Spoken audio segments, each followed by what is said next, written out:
Over to you, tell us your story. Thank you. I wasn't really sure what to say today because I've never actually been to an adult baptism, which is slightly unfortunate considering it's mine today. But Sophie's is going to be the first one I ever see. It's 2 minutes before mine. So in the end, I just decided to try and explain why I picked now to get baptised, sort of what it is that I think's changed about my faith and my relationship with God that prompted me to want to get baptised today. Basically, I've always, just like Sophie, I've always been a Christian. Was lucky enough to be brought up in a family where God was very much at the centre. I don't ever remember not believing in God. But I'd say it was only really within the last 18 months or so, which incidentally is also the length of time I've been coming to Leigh Road, and I don't really think that's a coincidence, that I've developed a really strong faith in God.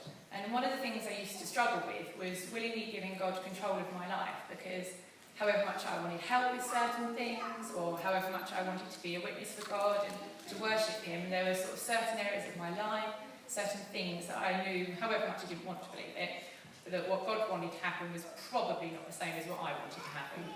And no matter how hard I tried, I just couldn't pray that His will would be done, because I think I just figured it would be horrendously painful possibly, or I suppose I just thought that I definitely would be better off if what I wanted to happen happened.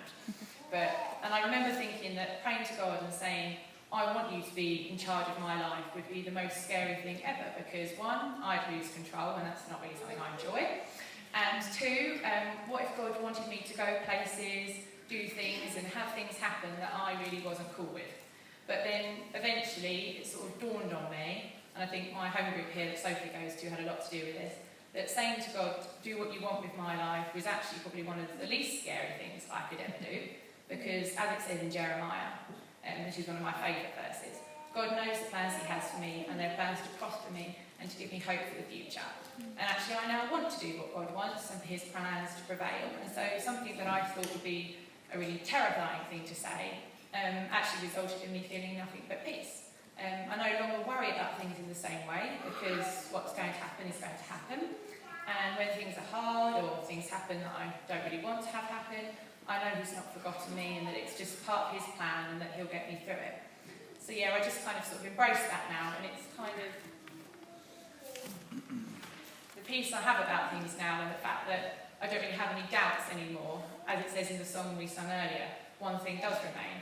You know, He is never going to desert me, and really, because I now know that for sure, I decided that I wanted to get baptised.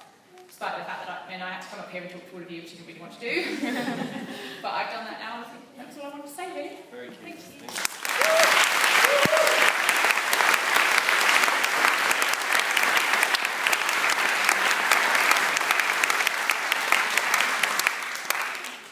So we've come to the point of the service where we're going to enter the baptistry and do the baptism. We're going to sing a song as we just go through a few technical things.